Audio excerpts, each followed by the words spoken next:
मेरे प्यारे बच्चों, आज अपन 11th क्लास में केमिस्ट्री का second chapter structure of atom पढ़ेंगे। ठीक है बेटा। अब इस स्ट्रक्चर ऑफ एटम की शुरुआत कहाँ से हुई है बेटा? स्ट्रक्चर ऑफ एटम की शुरुआत कहाँ से हुई है? ये भी एक बेटा एक हिस्ट्री है। क्या है? एक हिस्ट्री है, कहानी नहीं है, एक हिस्ट्री है। बहुत पुराने ज़माने की है। हमारे एक इंडिया के महर्षि कणाद थे और एक ग्रीक जो थे डेमोक्रेटस, महर्षि कणाद और डेमोक्रेटस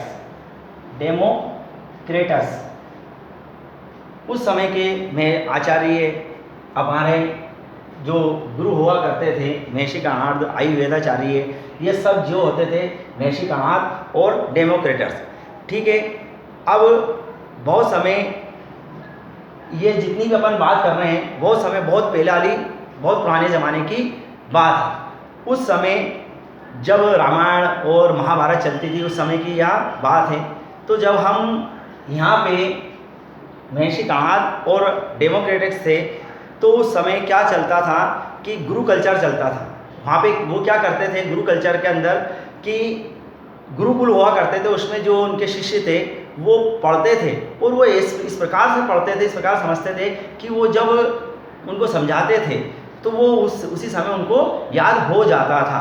तो उन्होंने यही बताया था कि उस समय भी जब जो पदार्थ थे तो उन्होंने बोला था कि वो कणाद ने और डेमोक्रेटस, तो कणाद ने क्या बतलाया था कि कोई भी जब पदार्थ होता है और उसका जो पदार्थ है, यदि आप उसको तोड़ना प्रारंभ कर दो, तोड़ते जाओ कोई पदार्थ चाहिए पेन इसे तोड़ते जाओ, तो इसका एक ऐसा पॉइंट आएगा कि वो अनडिविजिबल हो जाएगा, यानी अनकटेबल होगा, यानी उसके आगे और उसको तोड़ा नहीं जा सकता, नहीं उसको रफ किया जा सकता है। जैसे चाकू उतार लिया, चाकू पीसते का तो एक ऐसा बारीक सा कण आएगा जिसको आगे और विभाजित नहीं किया जा सकता, अनडिविजिबल होगा यानी अनकटेबल होगा।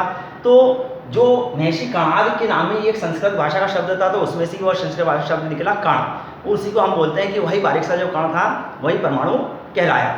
जबकि उस समय खोज कर दी गई थी, परंतु ये क्या थे, ओरली से कल्चर था, तो कोई लिखा हुआ नहीं था, इस कारण से इनका ये श्रेय इनको नहीं मिला था। डेमोक्रेटस भी इसी महर्षि, हमारे जो महर्षि कणाद थे उन्हीं के आधार पर डेमोक्रेटस ने भी एक नाम दिया था एटामियो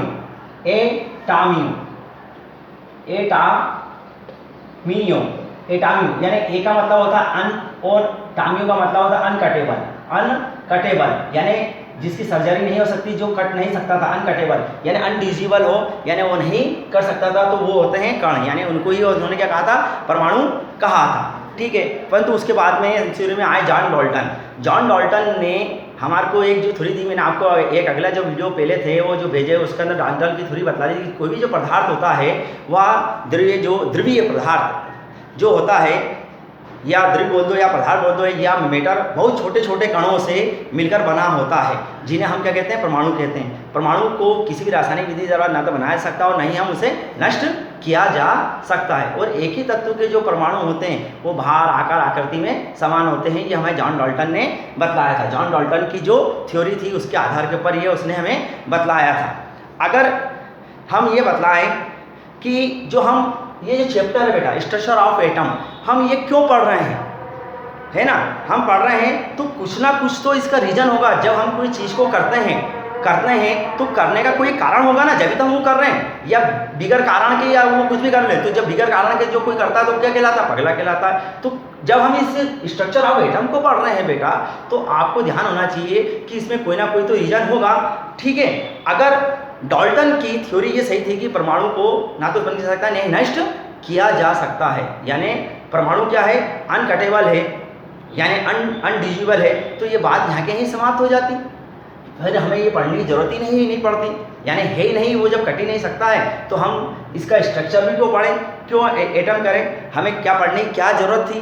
परंतु इसे मैं अब आगे जो है एक कहानी के तौर के ऊपर आपको एक इसमें सिखाता हूँ, क्योंकि जब हम इस चैप्टर को समझेंगे तो उस हिसाब से आपको समझ में आना चाहिए। अगर अभी हम इसको इसी रूप में ले लें तो आपको समझ में नहीं आएगा। एक कहानी के तौर के ऊपर मैं आपको इसमें समझाता हूँ। ये 1898 1900 की बात थी, 1898 और 1900 के समथिंग यह एक बात थी।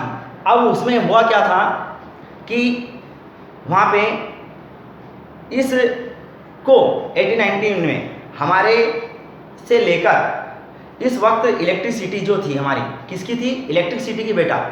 क्यों आया बेटा मोहिन समझ में? हाँ, तो उसमें जो इलेक्ट्रिसिटी की थी उसकी खोज हो चुकी थी। किसकी खोज हो चुकी थी? इलेक्ट्रिसिटी की खोज हो चुकी थी।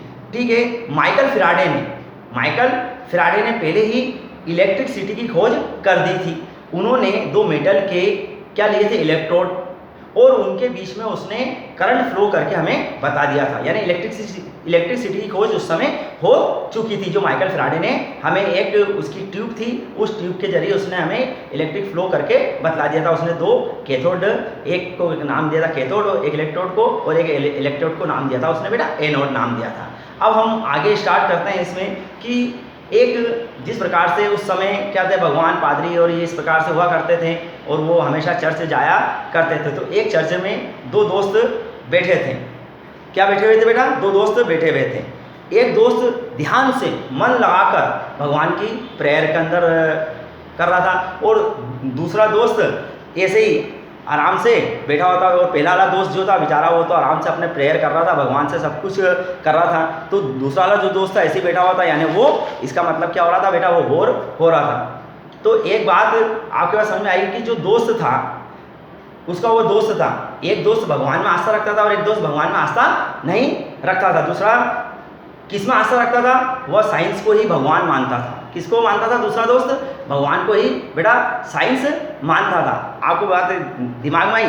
परंतु एक दिन अचानक ही जब वो बैठे हुए थे, अचानक ही मौसम बिगड़ गया, बादल घड़घड़ाने लग गए, आ गए आंधी तूफान, तेज पानी, बरसात, धड़ बिजली कड़ कड़ कड़ कड़ कड़ कड़ ऐसे कड़ कड़ कड़ जैसे थर्राता है, ऐसे थर्राना हो गया।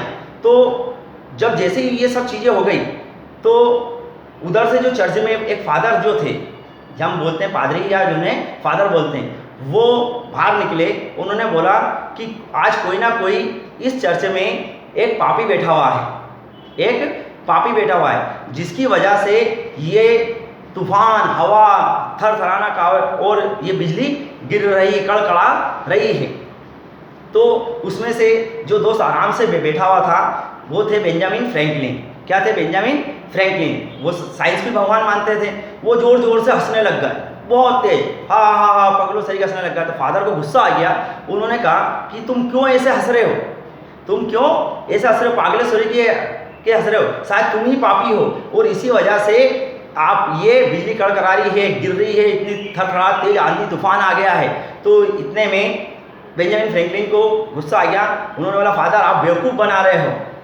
क्या भगवान के पास इतना वक्त है कि वो केवल एक चर्च में बैठे हुए पापी से ही इतनी बिजली कड़कड़ाएगा, करेगा, सब कुछ करेगा? उनके पास इतना समय थोड़ी है। उनका, आपका भी उनको हिसाब रखना पड़ता है। उन्होंने, बेंजामिन फ्रैंकलिन ने बोला, यह एक साइंस फिनोमिना है, साइंटिफिक फिनोमिना है, यानी एक साइंस के ऊपर आधारित घटना है। तो उन्होंने बोला, अगर ये फादर को आया गुस्सा, फादर ने बोला अगर ऐसा है, ये साइंटिफिक एक घटना है, तो आप इसे प्रूव करके बतलाओ। तो बेंजामिन फ्रैंकलिन ने बोला, ठीक है, मैं इसे प्रूव करके बतलाता हूँ। तो बेंजामिन फ्रैंकलिन ने क्या करा कि आओ देखा ना ताओ। एक दिन शाम के वक्त वो अपने एरिया की एक चर्च था, उस चर्च की छत के ऊपर चढ़ गए और अपने साथ उन्होंने एक पतंग ली। पतंग में लकड़ी की जगह उन्होंने अपने दो कॉपर के वायर, जो कॉपर के बेटा वायर होते हैं, उनको अटैच करा। ठीक है, और अपने साथ में एक स्टैंड को ले गए। ठीक है, और उसमें जो एक डोर थी, डोर के साथ में उन्होंने एक कॉपर का वायर सिर बांधा। और उस समय वापस होकर वही फिनोमिना होने लग गया, बहुत तेज आंधी तूफान हो गया। अब वो ऊपर बेंजामिन फ्रैंकलिन कहाँ पे चढ़ गए थे बेटा? छत के ऊपर चढ़ गए थे। वो पतंग उड़ाते गए, वो बादल तक पहुँच गई पतंग। अब बादल तक वहाँ पहुँच गई। तो बेंजामिन फ्रैंकलिन ने क्या करा था कि अपनी पतंग के जो तार था उसके साथ में उन्होंने नीचे एक घंटी बांध दी थी और उस वायर को उसमें अटैच कर दिया था। जैसे ही बिजली कड़कड़ाती तो वो घंटी ट्रीन ट्रीन ट्रीन ट्रीन करने लग जाती। जैसे ही बिजली कड़कड़ाती, घंटी ट्रीन ट्रीन ट्रीन करने लग जाती। तो बेंजामिन फ्रैंकलिन बोले, मज़ा आ गया। वो बहुत खुश हो गए। उन्होंने वो नीचे उतरे और उन्होंने फादर को कहा, ये देखो मैंने आज प्रूव कर दिया है कि यह एक साइंटिफिक एक्सपेरिमेंट होता है, ये साइंटिफिक फिनोमिना है, यह एक साइंटिफिक यानी साइंस की एक घटना है। ठीक है। तो फादर भी इतने चालाक थे, फादर है वो आखिर चर्च के, तो वो कैसे मान लेते? उन्होंने बोला ठीक है कि तुमने एक घंटी बजा दी, ट्रिन ट्रिन कर दिया, और उस वायर को भी तुमने हाथ में पकड़ के रख रखा था, जबकि जब बिजली गिरती है तो वो गड्ढे कर देती है, आदमी को मार देती है, कर देती, और तुम्हें करंट तक नहीं लगा। ये बात तो सही थी कि उनको करंट तक नहीं लगा, तो यानी बात आई कि भाई उनको करंट नहीं लगा, तो ये बात तो सही है कि जब घंटी बज सकती थी तो आपके हाथ में करंट नहीं लगा, और इतना हाई वोल्टेज के ऊपर आ रहा है वो। तो इतनी यह देख के बेंजामिन फ्रैंकलिन इसका जवाब नहीं दे पाए, इसलिए इसने प्रयोग को आप पहले जहाँ कोई बुक में आप पढ़ोगे तो इसे बोलते बेंजामिन फ्रैंकलिन काइट एक्सपेरिमेंट। इस जो अभी मैंने आपको सुनाई ये कहानी नहीं है, ये बेंजामिन फ्रैंकलिन काइट एक्सपेरिमेंट भी कहलाता है। आप देखना कहीं किताबों में पुरानी, उसके अंदर आप पढ़ोगे, ठीक है। अभी की नई किताबों में नई ये चीज़ें नहीं दी जाती हैं। तो आप उसके बाद में बेंजामिन फ्रैंकलिन की फादर के ये कहने पर कि तुमने तो बस ये एक बेवकूफ़ बनाया है, तो वो बेइज्जती हो गई बेंजामिन फ्रैंकलिन की। तो उनका दोस्त था, तो उनको, अगर आप खुद सोचो, अगर आपके दोस्त हैं और कोई आपके दोस्त की इतनी बेइज्जती कर रहा है तो आप चुप बैठे रहोगे? अब वो बेइज्जती कर दी तो उनमें से एक दोस्त उठ के खड़ा हुआ हाथ से।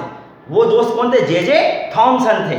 जे थॉमसन ने बोला, फादर आपने मेरे दोस्त की बहुत बेइज्जती कर दी है, अब मैं आपको बतलाऊंगा प्रूव करके कि यह एक साइंटिफिक फिनोमिना है, यह एक साइंटिफिक घटना ही है।